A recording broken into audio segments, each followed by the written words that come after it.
debat yang cukup bukan sekadar panas tapi sehingga menjadi hangit. Sebenarnya perlu dipahami bahawa segala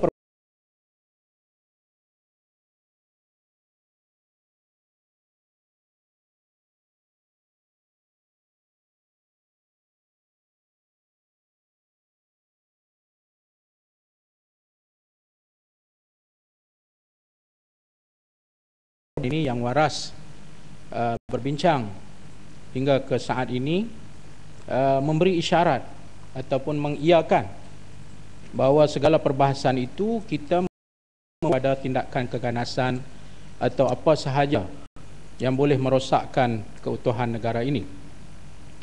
Namun demikian, kesedaran dan kepertanggungjawaban kita untuk memelihara keharmonian negara ini, keutuhan negara ini, bukan bermakna kita memberi ruang kepada pihak-pihak tertentu untuk membuat undang-undang yang sifatnya terlalu longgar.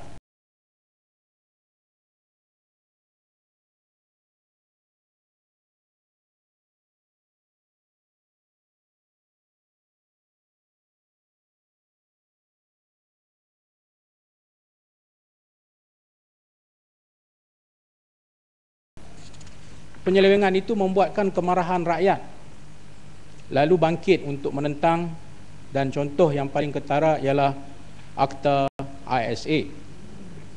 Sekarang ini kami dibentangkan dengan satu lagi rang undang-undang pindaan tentang kanun keseksaan yang juga bagi hemat kami melihat bahawa kesalahan yang ditaktifkan dalam undang-undang ini adalah sesuatu yang dianggap sebagai longgar serta pendefinisian yang dianggap sebagai terlalu umum. Too vast a definition. Too vast,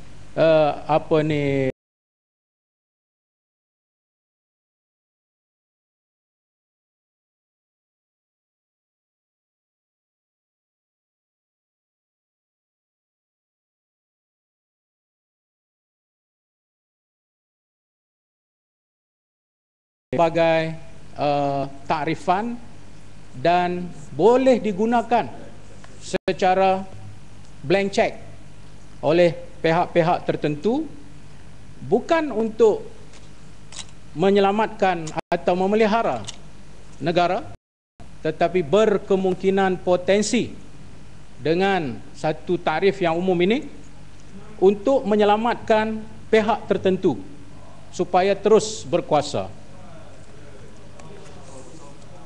Di sini kita mempertikaikan, kita mau membicarakan apakah yang disebut, walaupun tadi Menteri ada menyebut pentakrifan itu yang diambil daripada Security Act, daripada Security Service Act 1989 daripada UK. Namun ini tidak langsung memberi apa-apa keyakinan bahawa pentakrifan detrimental to parliamentary demokrasi itu adalah satu yang terlalu luas sifatnya. Tuan Yang di-Pertua, oleh kerana kita berbicara tentang penggubalan undang-undang di sini, maka adalah lebih bijak untuk kita benar-benar meneliti sebelum kita dapat membuat keputusan, kerana ia akan dipakai dan digunakan seperti mana juga di dalam ISA apabila ia dibentangkan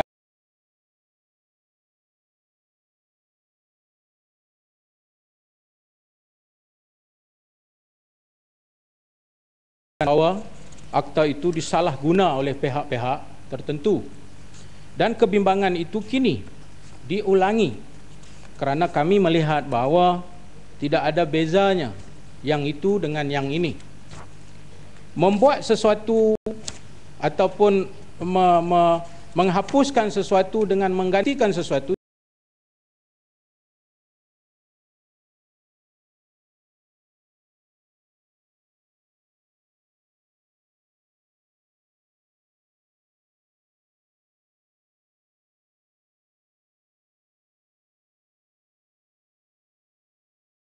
tertuduh. Saya juga ingin menarik perhatian Tuan Dipertua dan Dewan Yang Mulia ini bahawa pentakrifan dan pendefinisian seharusnya pada pandangan kami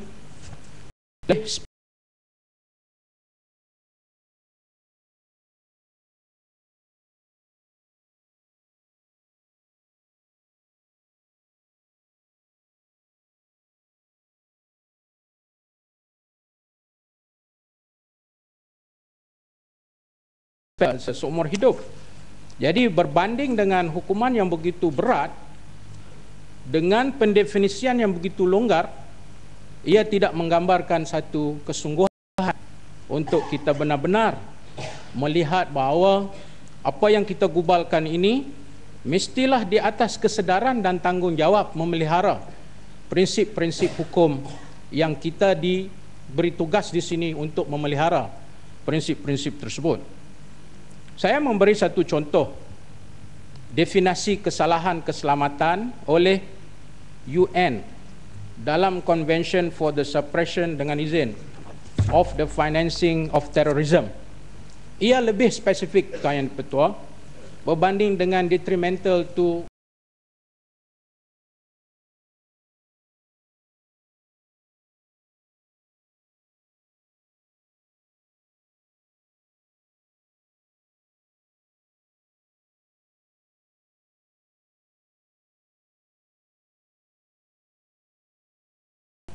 dengan izin, any act intended to cause death or serious bodily injury to a civilian or to any other person not taking an active part in the hostilities in a situation of armed conflict, when the purpose of such act by its nature of context is to intimidate a population or to compel a government or an international organization to do or abstain from doing an act. Itu lebih spesifik, itu lebih khusus, dan kita mengharapkan contoh yang sedemikian rupa supaya pendefinisian dan pentakrifan detrimental to parliamentary democracy itu tidak berpotensi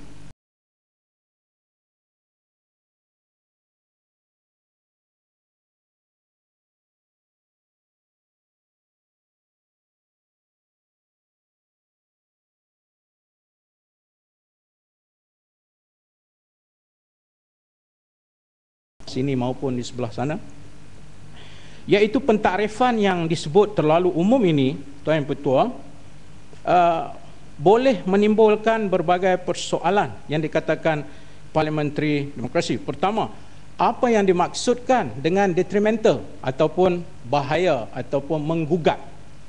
The word detrimental itu sendiri apa ya? Satu. Yang kedua yang dikatakan parliamentary demokrasi, apa yang kita maksudkan?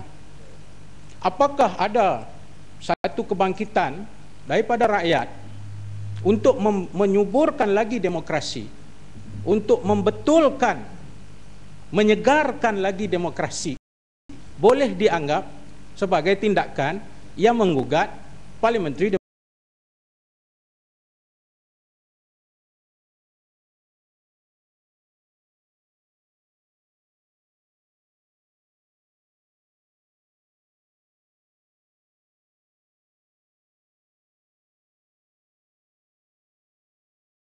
Mana tadi disebut oleh Menteri bahawa kita berada di sini kerana rakyat yang telah meletakkan kita di sini.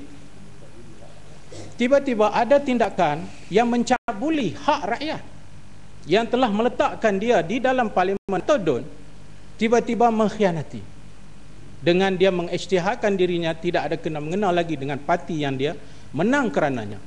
Apakah ini juga dianggap sebagai satu detrimental to parliamentary democracy? Apa yang berlaku di Perak contohnya, bukankah ini menjejaskan, undermine parliamentary democracy contohnya? Jadi kita tidak mahu, ya, contoh lagi, kalau kita kata civil disobedience, contohnya ada keputusan dalam undang-undang yang dibuat dalam Dewan ini, tiba-tiba tidak dipersetujui oleh rakyat di bawah sana, di atas sebab-sebab yang kita tahu, majoriti yang ada di sini, walaupun undang-undang itu tidak cocok dengan kehendak demokrasi, tapi diluluskan juga. Maka ketika rakyat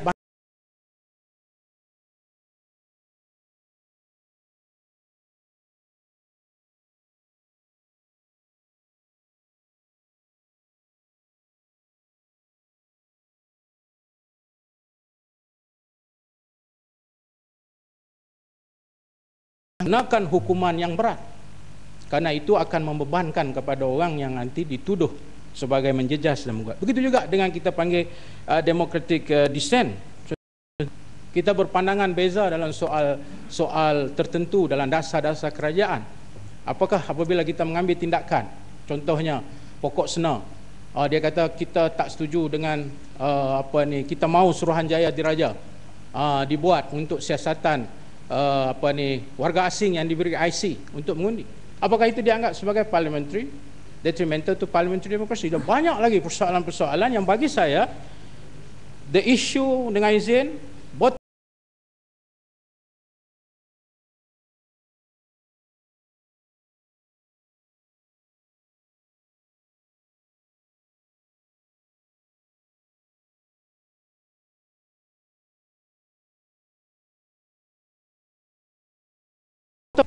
tentang pentakrifan yang dilihat longgar ke atas maksud detrimental to parliamentary democracy. Saya fikir asasnya itu ada, kerana kalau kita melihat kepada perjalanan Akta ISA yang sekian lama, bila saya teliti senarai yang ditangkap pada waktu itu, waktu itu ISA dikatakan hujahnya adalah bagi melindungi keselamatan negara. Ianya satu undang-undang yang dianggap preventive detention. Ia juga dianggap sebagai satu penahanan pelindungan. Dianggap extraordinary dan segala macam lah istilah yang muluk-muluk. Tapi bila sepanjang pelaksanaannya, apakah yang berhormat Parit Bunta sedar, di sana ada pernah ditahan seorang pengarah bank yang didakwa melakukan pecah amanah. Ini saya rujuk dalam buku Datuk Rais Yatim Menteri sekarang, dalam bukunya saya sebut nama lah, buku muka surat 285 dalam kes Tan Sri Raja Khalid bin Raja Harun 1988 Malaysian Law Journal. Dia didakwa kerana bertanggungjawab merugikan bank yang di dalam kawalannya. Jadi apa dia kaitannya dengan ISA? Dibimbangi anggota-anggota tentera boleh menyebabkan askar-askar yang marah akan mengadakan tindakan ganas yang terancam.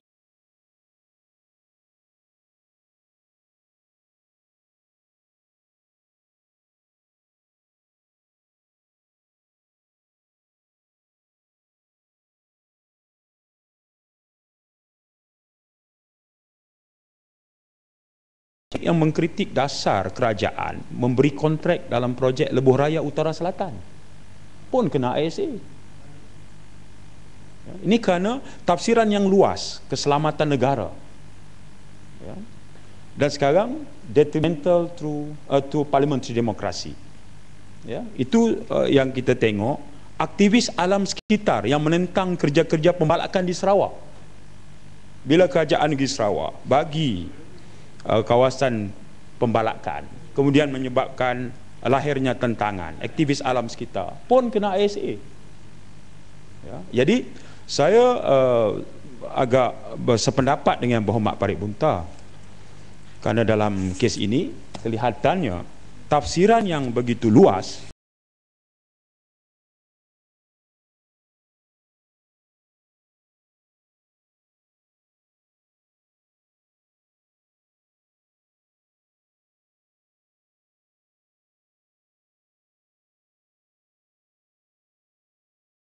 akan kita menyatakan kita ni masih nostalgia ISA, kita dah move daripada ISA, kita dah masuk pada Akta Baru. Malangnya mereka gagal memahami bahawa message yang kita sampaikan dalam kita berbahas semalam adalah sebagai memberi isyarat supaya perkara yang sama tidak berulang di sini dalam konteks the abuse, dalam konteks penyalahgunaan.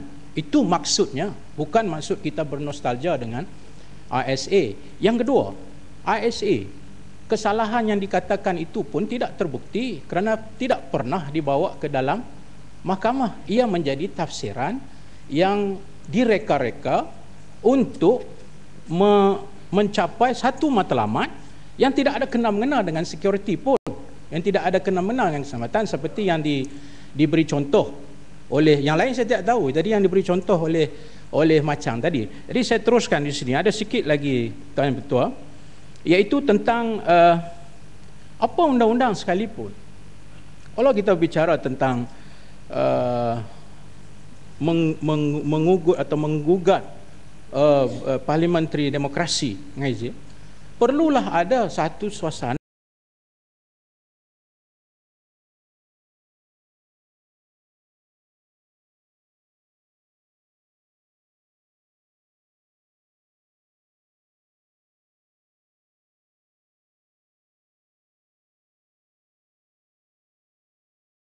sistem yang berlaku dalam negara kita ini mengundang berbagai persoalan tentang demokrasi itu sendiri. Sebab itu saya bertanya, kita ni nak memelihara demokrasi apa? Kita nak memelihara demokrasi kepada pemerintah yang ada hari ini kah? Atau kita nak memelihara benar-benar demokrasi yang betul-betul wajib kita pelihara sebagai sesuatu yang merupakan asas dan tonggak terbina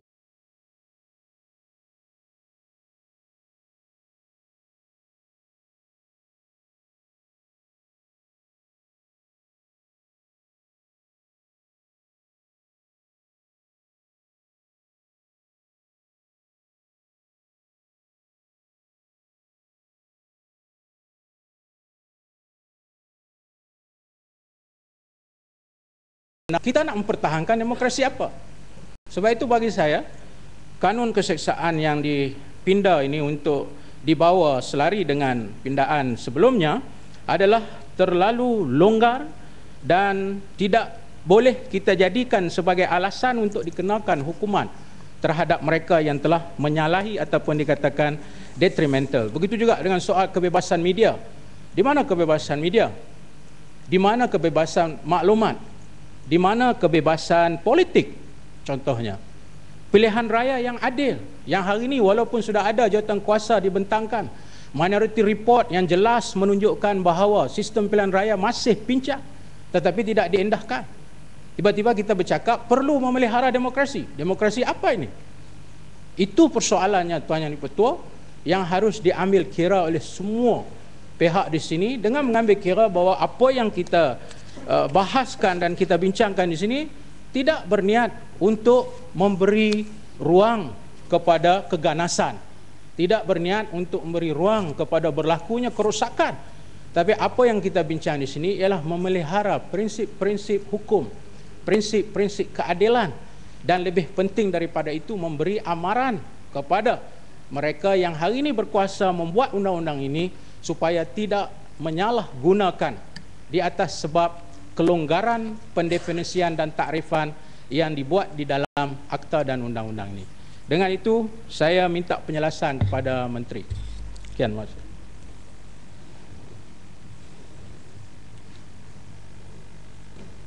Tolong.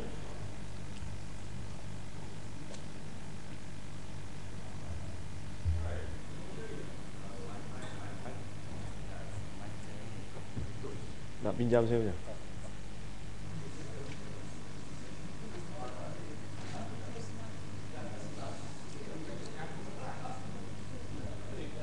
Ini aktiviti detrimental betul-betul ganas ni. Ini betul-betul sabotaj ganas ni, sabotaj. Ni. Ha? Kota Belut. Dia duduk saja-saja, dia duduk kobek main butang tu. Ha. Itu keganasan ni.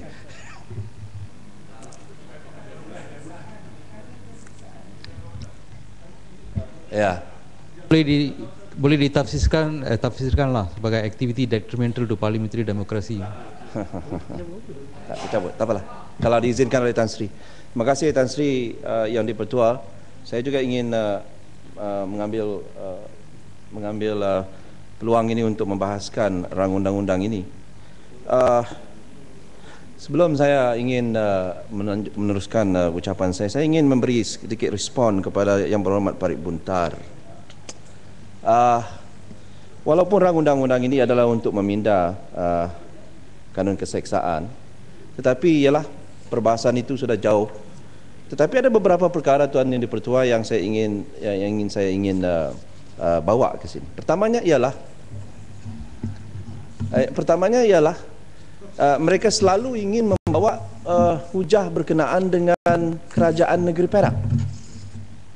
kononnya kerajaan negeri Perak itu telah dirampas dan itu adalah melanggar semangat parliamentary demokrasi. Tapi mereka juga lupa bahawa 2 bulan sebelum itu Yang Berhormat Adun Bota pindah melompat ke pihak mereka, tetapi mereka sambut dengan tangan yang terbuka. Apa jenis itu jempol? Ya, antara yang paling besar menyarankan isu pindah ataupun lompat ini ialah gerakan untuk merampas kuasa daripada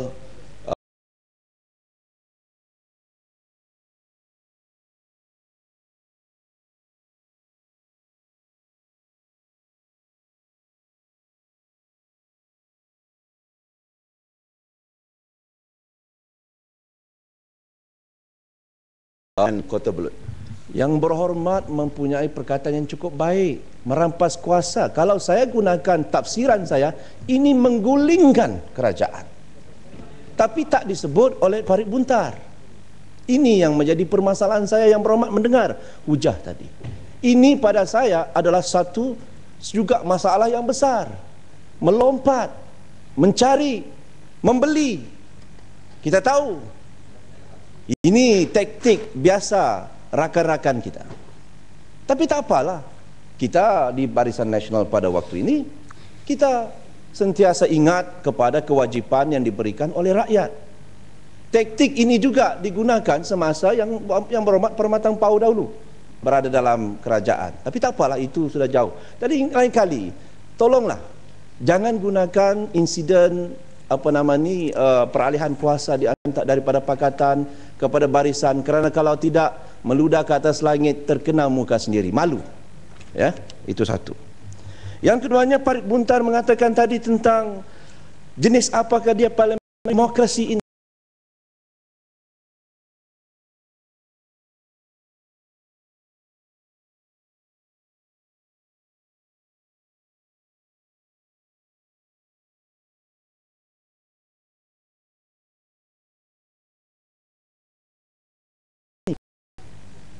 Ada yang ingin cuba-cuba untuk bermain dengan idea tersebut, ataupun republik, itu kita akan tentang. Ada usaha setengah-setengah pihak yang cuba, Tuan Yang di-Pertua, mempengaruhi rakyat untuk menukar status kerajaan ataupun kenegaraan kita ini daripada parliamentary demokrasi kepada republik. Itu sebabnya saya mengatakan ini contoh-contoh utama yang saya ingin nak katakan kepada Yang Berhormat. Kota Belud. Kemudian Kota Belud, boleh jelas sikit. Saya bagi 30 saat Yang Berhormat. Bahaslah Kota Belud, jangan cakap seorang. Pertama sekali saya ingin tahu pada tafsiran parlimen demokrasi ini, republik itu bukan parlimen demokrasi ke? Tadi kita telah luluskan satu undang-undang yang menjamin whatever political belief, ideology, bebas untuk disebar. Yang dianggap sebagai undang-undang yang menjaminkan kebebasan, kepercayaan dan ideologi politik. Sekarang Kota Belud kata kita akan tentang idea Republican, idea macam-macam. Adakah ini bercanggah dengan semangat yang telah kita baru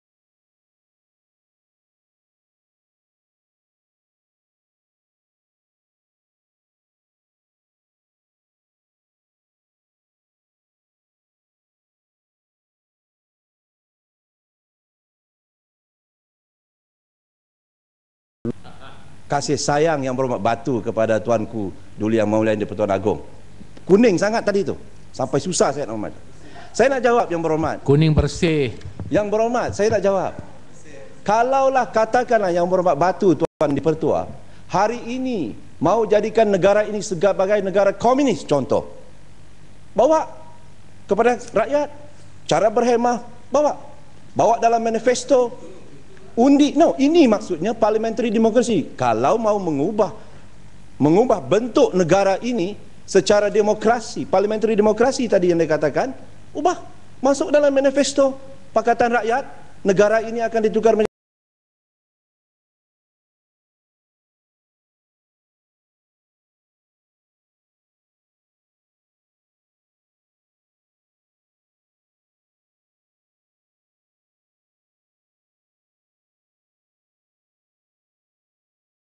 sudah katakan, dalam mana-mana pun yang berhormat dalam dunia ini tidak ada yang permanen. Kalau rakyat mahukan itu, maka itulah yang dimaukan.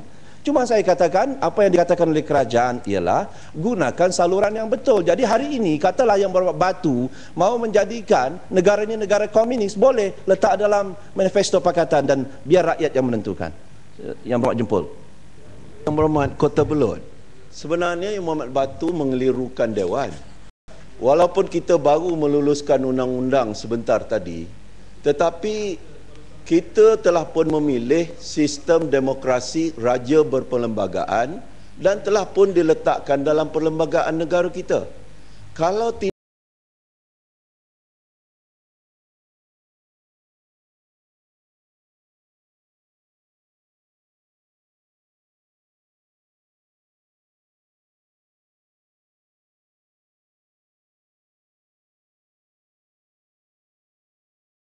Tiga 30 saat boleh? Saya bagi Kuala Selangor baru Rembau. Kota Belud. Nak tak nak?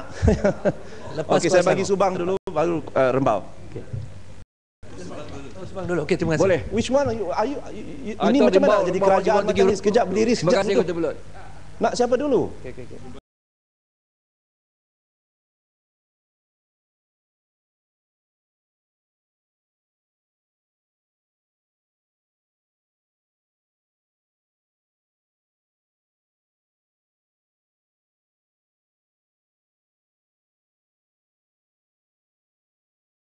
Tapi tatkala menjawab soalan perbahasan daripada Batu, beliau kembali kepada asas dan paksi yang sebenarnya. Apabila beliau menyebutkan socialist state, communist state atau apa jua ideological conviction yang Kota Belud, selama ianya dibawa dalam pentas dan langgangnya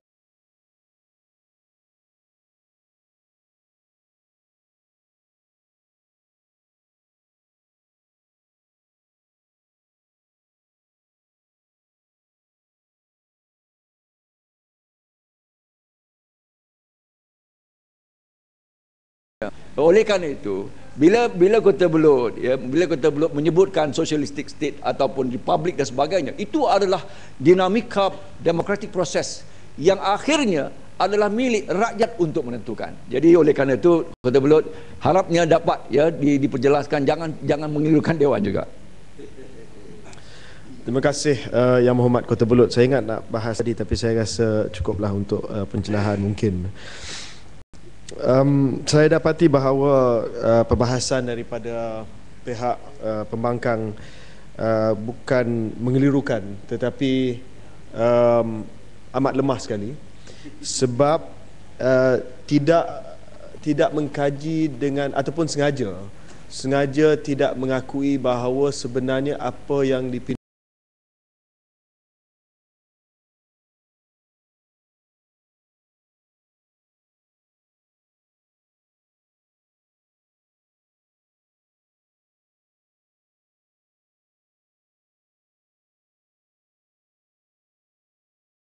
Parit Bunta disebut parliamentary democracy, juga tadi daripada Batu dan sebagainya. Tapi kalau kita teliti pindaan kepada section 130A, activity detrimental to parliamentary democracy, kalau berhenti di situ mungkin kita sendiri ada masalah sebab tidak diberi tafsiran.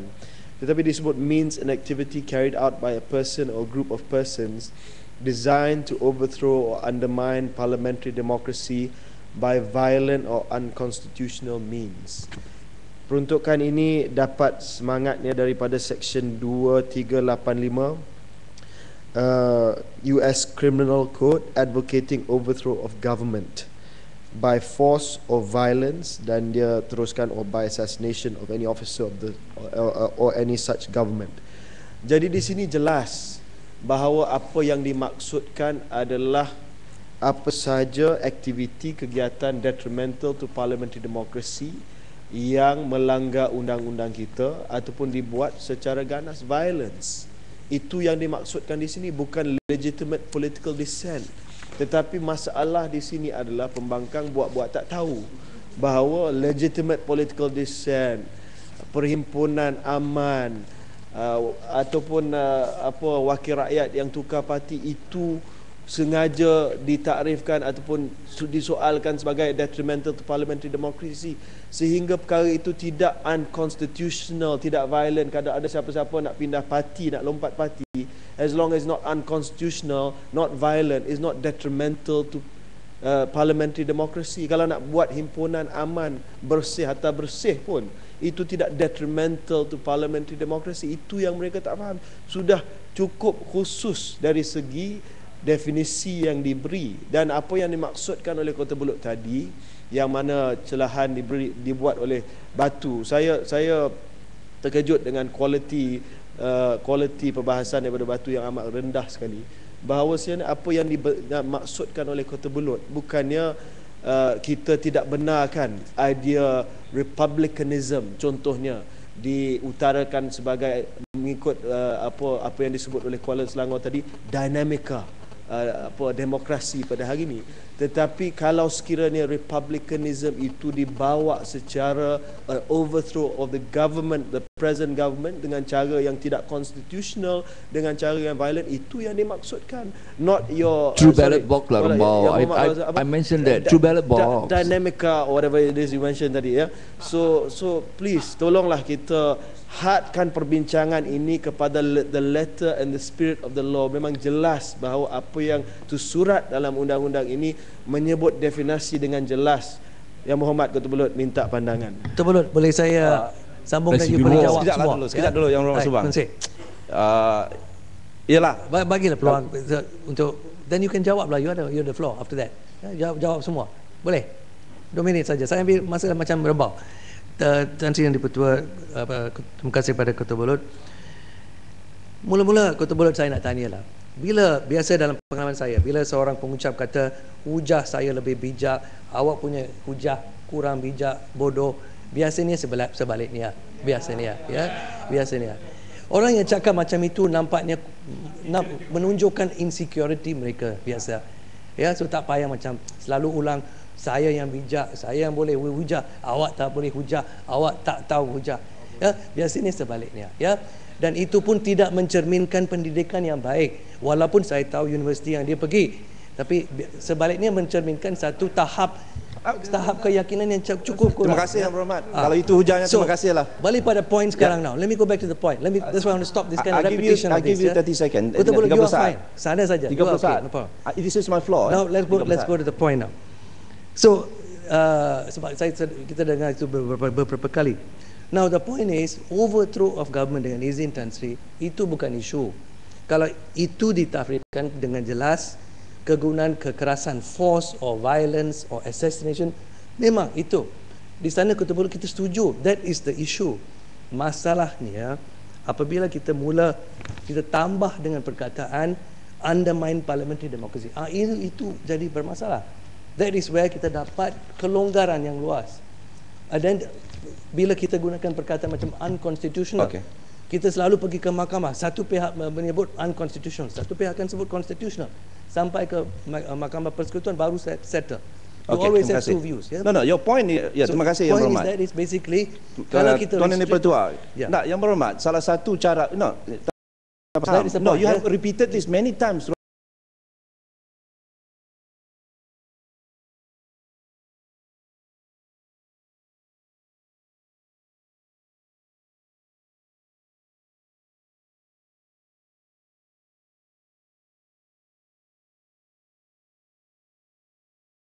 Yang berhormat, saya dah katakan tadi, ya, semalam pun saya berhujah tentang isu ini.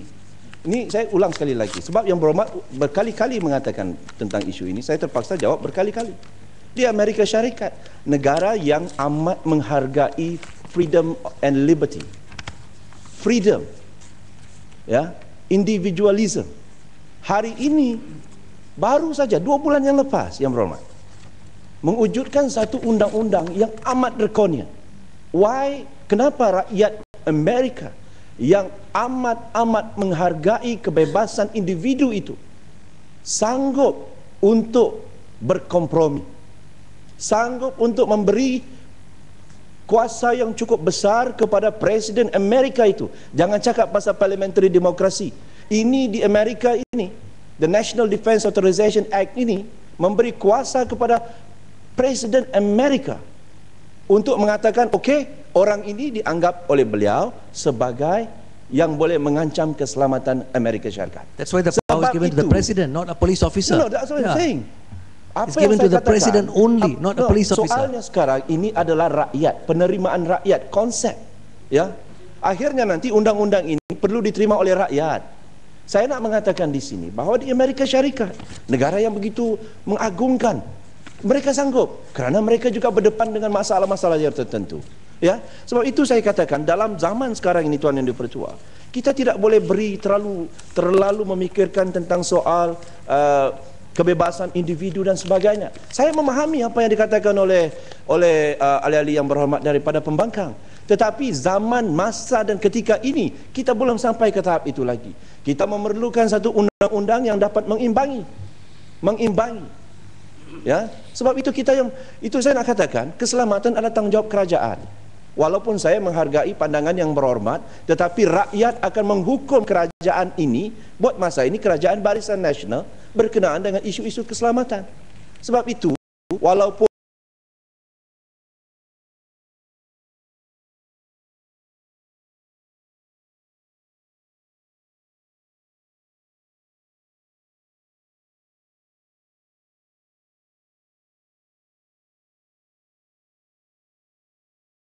saya nak katakan tentang Yang Muhammad. Ya. Boleh sikit. Saya nak tanya yang berhormat, undang-undang yang ada di depan kita ini adalah untuk menangani persoalan keselamatan negara. Sebahagian daripada undang-undang ini. Apakah yang Muhammad punya pandangan dalam hal undang-undang jenayah, operasi keselamatan negara tidak menjamin kerahsiaan operasi sulit yang dijalankan ke atas sasaran. Maksudnya sebelum jenayah berlaku tidak ada operasi. Jadi apakah undang-undang jenayah yang ada depan kita ini, keseksaan ini,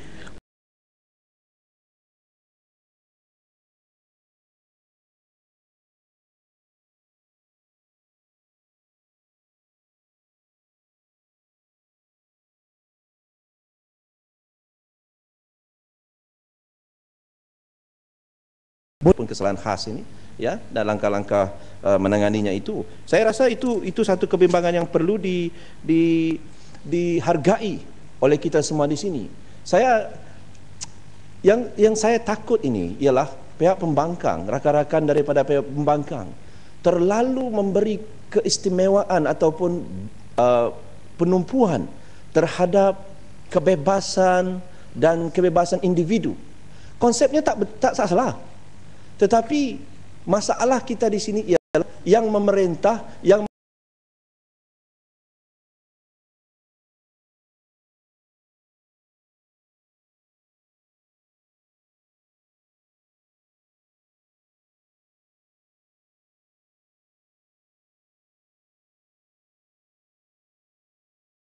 we have met some of the demands.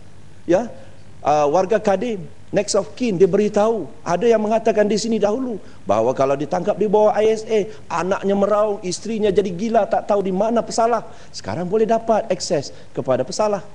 Kemudian tidak boleh lagi ditahan 60 hari. I mean, for heaven's sake lah, dengan izin Tuan Yang Dipertua, kerajaan telah menunjukkan satu iltizam untuk memenuhi sebahagian besar dan perkara pokok yang diminta oleh rakyat dan parti pembangkang.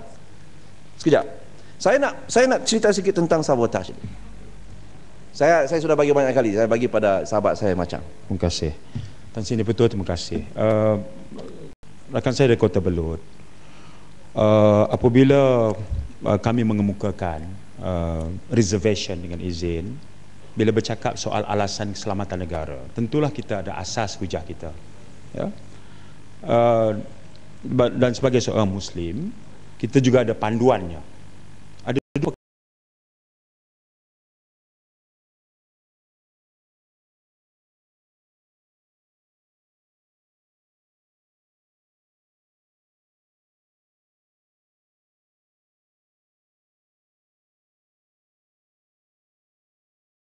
ialah, bolehkah suatu kemudaratan itu diatasi dengan melakukan satu mudarat yang lain? Itu isu pokok. Ya, panduan saya jelas. Panduan saya bukannya panduan kosong. Panduan saya adalah prinsip keadilan dalam Islam ialah kemudaratan tidak dihilangkan dengan suatu kemudaratan. Ya, apa dia kemudaratan? Ancaman terhadap keselamatan negara. Tapi dia tak boleh dihilangkan dengan melakukan satu kemudaratan yang lain. Apa dia mudarat yang lain itu? Mudarat yang lain itu ialah bila kita memperlakukan seorang manusia dengan prinsip yang menjaga dia adalah dia tidak bersalah sehingga dibuktikan bersalah. Tapi bila kita tahan dan tangkap dia, dedah dalam media, kurung 28 hari untuk apa pun tujuan, itu melakukan satu mudarat. Dan prinsip yang saya nak bawa ialah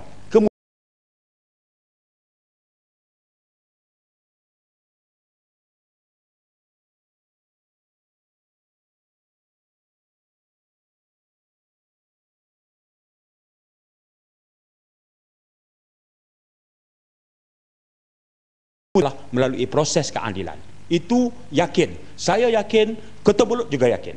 Lahirnya kita di muka bumi ini, kita adalah dianggap tidak bersalah sehinggalah dibuktikan kita bersalah melalui satu proses. Itu yakin. Apa yang syak? Syak adalah polis ada sebab untuk percaya, menteri berpuas hati, kerajaan ada alasan yang kuat. Itu suatu yang syak. Jadi prinsip keadilan Islam di sini adalah ayat akhir saya, apa yang terbukti dengan yakin tidak terhapus dengan syak. Ini alasan apabila kita mengemukakan reservation terhadap tafsiran yang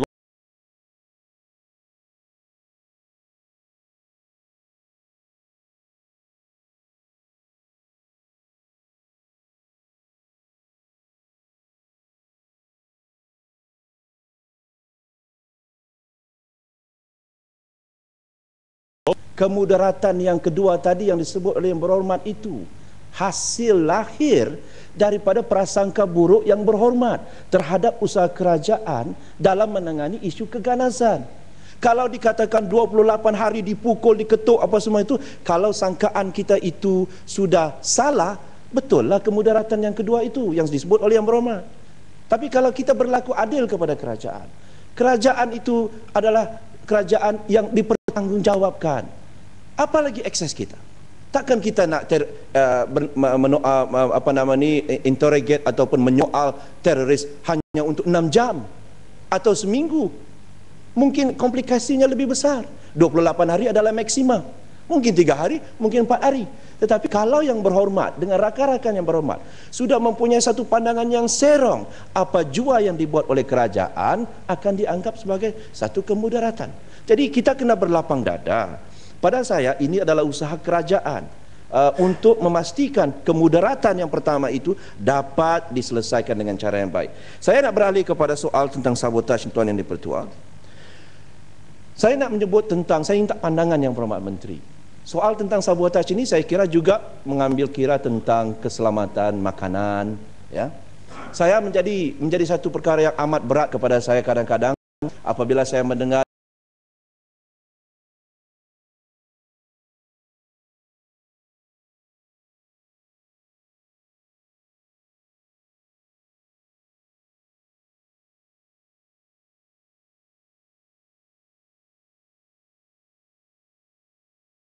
datang bohong lagi di kawasan saya. Dia katakan tentang soal pembinaan empangan. Saya nak bagi tahu sedikit Tuan Yang Dipertua, pada tahun 2008 pada bulan Julai di sini Yang Berhormat Tan Sri Yang Dipertua telah meluluskan satu usul untuk dibahaskan. usul yang dibawa oleh Kubang Krian pada waktu itu menangani isu tentang masalah bekalan beras di negara kita. Harga melambung naik. Maka yang Tan Sri yang di-Pertua telah membenarkan kita di sini untuk berbahas berjam-jam. Dan pada waktu itu Tuan yang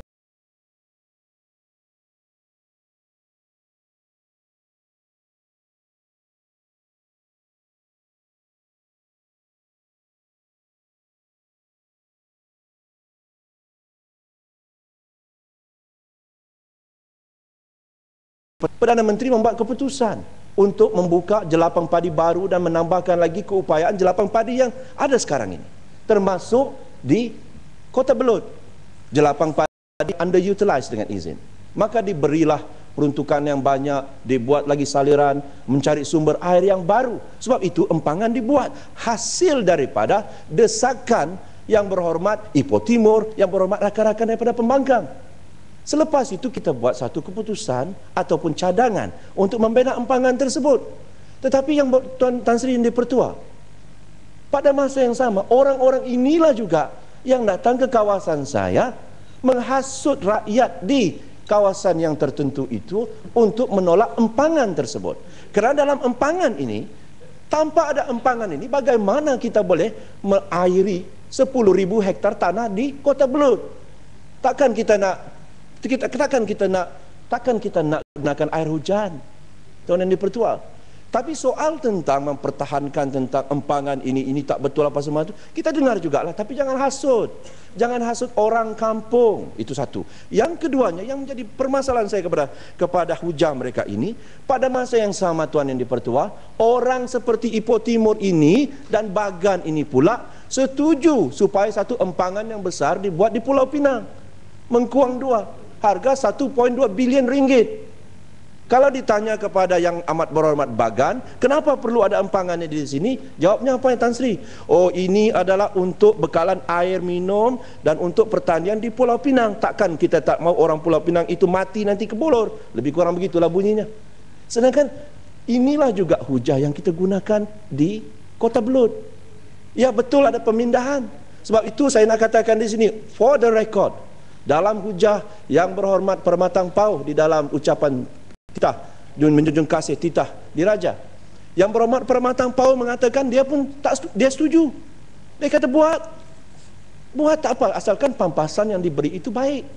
Seperti itu juga yang berhormat Tawau sendiri, dalam ucapan yang berhormat Tawau berdiri bertanya bila lagi empangan dibuat di Tawau. Apa double standard? Kenapa di Tawau nak, di Pulau Pinang nak, di Kota Belud yang didesak oleh rakan-rakan sendiri, apakah itu boleh? Tak boleh.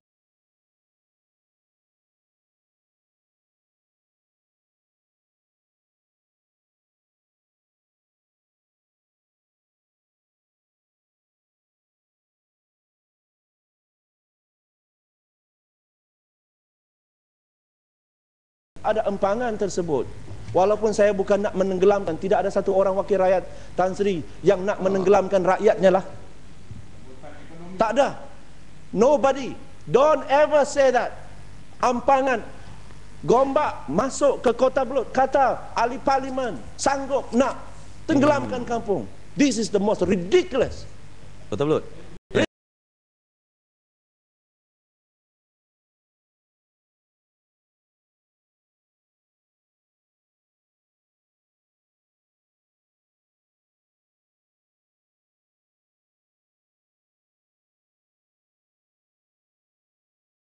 Punya hujah. No, it's okay. So itu saya katakan. Lepas itu katakan 9 buah kampung. Ini pun sabotaj juga. 9 buah kampung. Saya dah katakan hanya satu kampung. Dia kata 9 buah kampung. Mana dia dapat ni? Mana dia dapat? It's unbelievable. Saya dah katakan dengan dia, don't. You want to talk about dasar, fine. Tapi nak kata kita nak sanggup nak bunuh rakyat kita sendiri, tenggelamkan, nak bagi dia orang lemas, itu ni quality ni lah kena tahap sikit, minta buat macam-macam. Dia walaupun menyakitkan hati kadang-kadang, tapi tahap perbahasannya itu. Kota Belud sikit. Sekejap. Kota Belud. Itulah legitimate dissent. Legitimate dissent. Kutablut. Saya bagi pada balik pulau sikit yang balik pulau. I can understand your feeling. I come from the same area.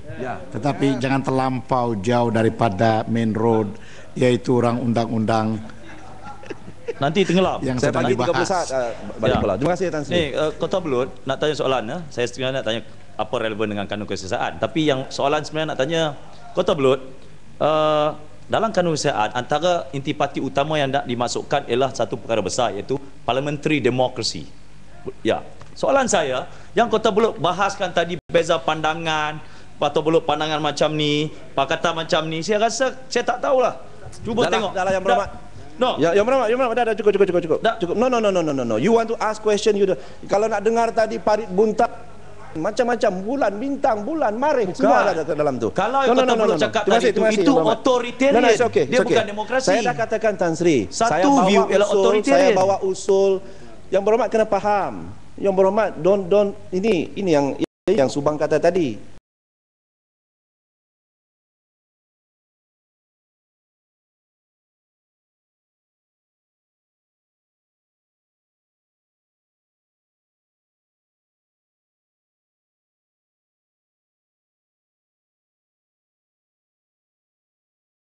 Isu empangan ini, kerana pada saya ini adalah sabotase ekonomi. Kita mahu supaya negara kita ini mendapat bekalan beras.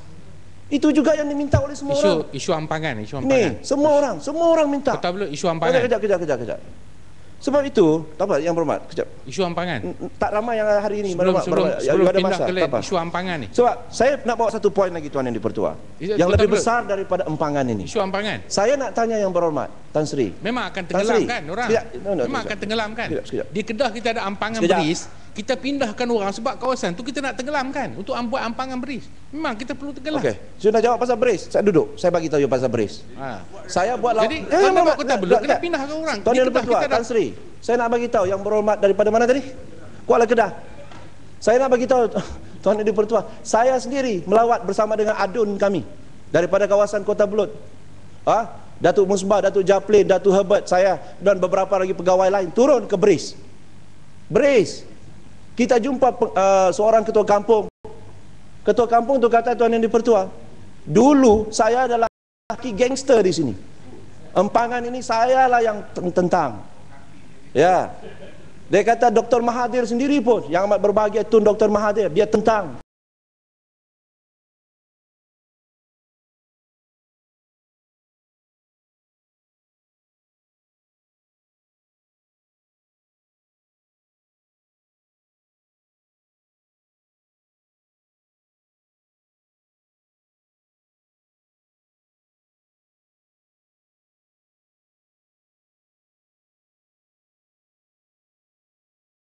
Hormat, tak boleh meyakinkan orang kampung biar saya turun ke Sabah untuk meyakinkan orang di kampung tersebut. Ini yang di beris yang